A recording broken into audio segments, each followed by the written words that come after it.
Alright, so in this video we'll be doing sum and difference of two angles. It's under further trigonometric identities, and similar to trigonometric identities, it's good to memorize all of them so you don't waste your time deriving it. Okay, so we start with sum and difference of two angles, mean like for example cosine of A minus B, where A minus B are angles. Okay, can be variables or constants, doesn't matter. Okay, we can simplify this into cosine A, cosine B plus sine A, sine B. Okay, now you might think, what's the purpose of this? Alright, it's useful in future for some kinds of integration things, you know. You can simplify from this kind of complicated equations back all the way to something like that and make it really easy to integrate or differentiate. Okay, so this is one of the examples why we do this. Well, I'm not going to derive why this is equals to this, because you probably can find it in your textbooks or online. It's going to take some time to derive it, and I'm trying to shorten my videos.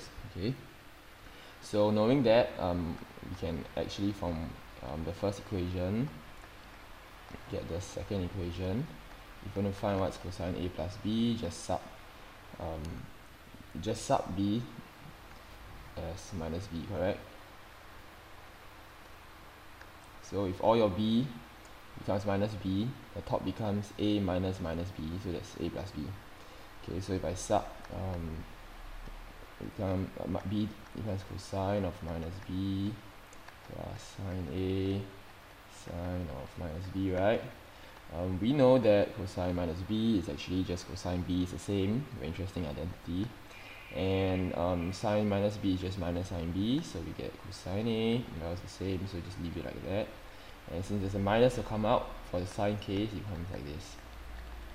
Okay, so I mean, just try to memorize it. What my teacher used to tell me is, you know, for cosine, just remember it's cos sine sine.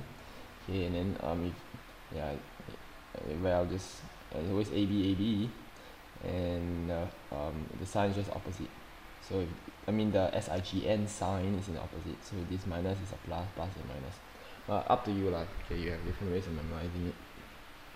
Then we go on to another one when you add the two angles sine A plus B.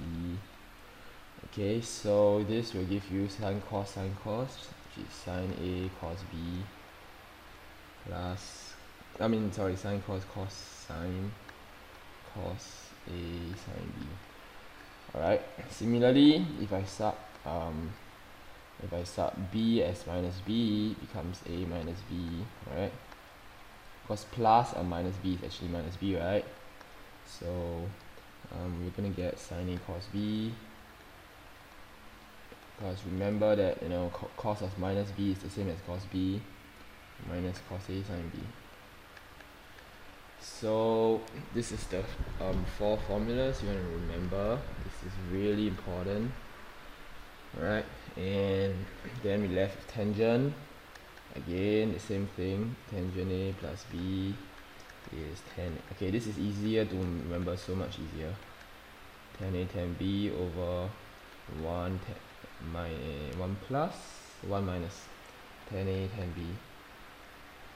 Okay, similarly you get a negative one, so sub B as minus B times tan A minus tan B, and then 1 plus tan A tan B. Now so all this, well, say identities, is good to memorize them. Okay, I think the best way to really learn identities is to do a lot of exercise. Okay, because there's really not much concept to teach here. Yeah, and then now we're going to see double angle formulas. So if you imagine, like, for these equations, right, these equations, or the plus ones, if you change the B to B equals to A, then you will get, well, for this expression you will get cos 2A, right? Because it's A plus A, so it becomes 2A, so it becomes the cos of 2A. And then you can change all these B to A, and and then you can get, well, cos square of a minus sine square of a, right? Do you see that? It's a little confusing here, but I'm just squeezing things in because it's really straightforward. I don't want to make it sound so complicated. Okay, so you can see if I just sub b as a, we sub this b as a here. Okay, you get cos a times cos a, which is cos square a, and sine a times sine a, which is sine square a. So you get this. So cos 2a is this.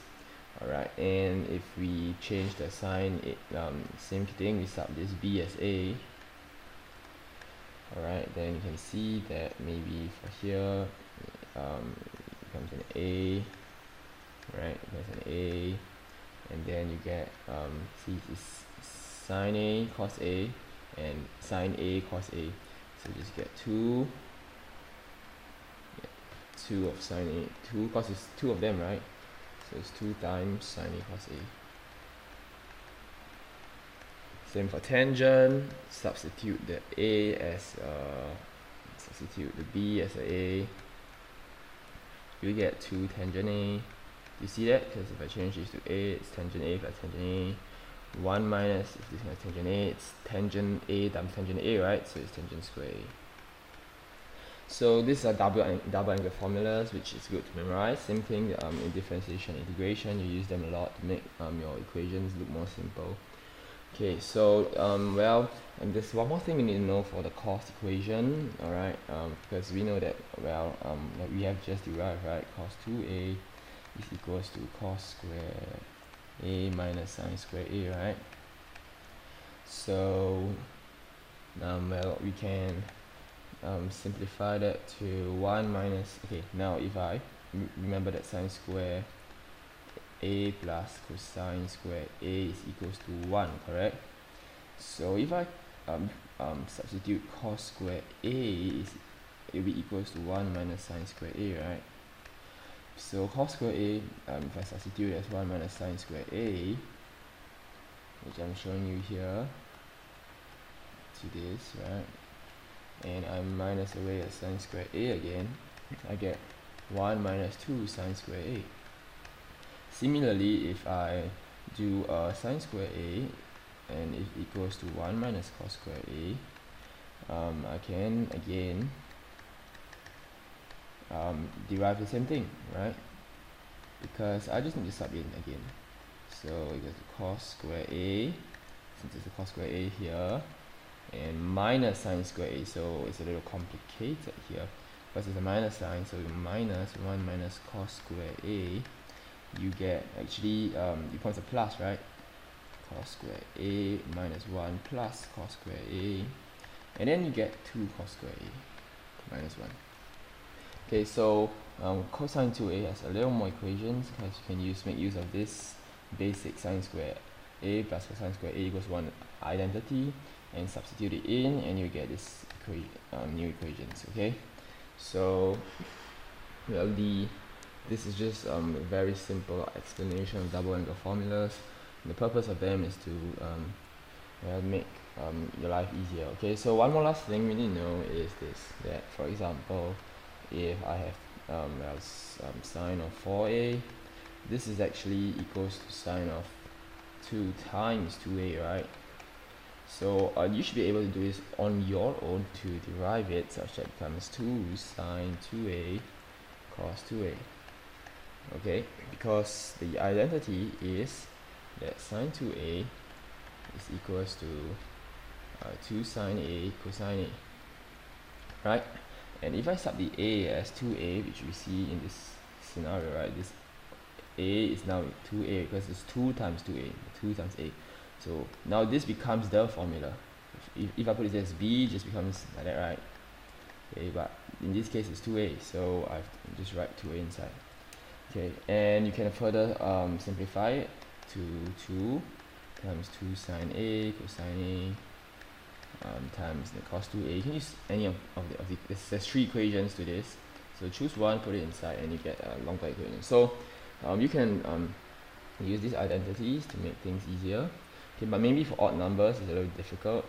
Odd, so for example sine 3a, Right, about this you can actually make it into sine of a plus 2a, and again with the earlier equations on addition and subtraction ones, you can just continue doing it. So for example, in this case it is let me try to find the equation. See, I mean, right, so sine a plus sine b, let me just write out the, so sine a of sine of a plus b equals to sine a cos b plus cos a sine b.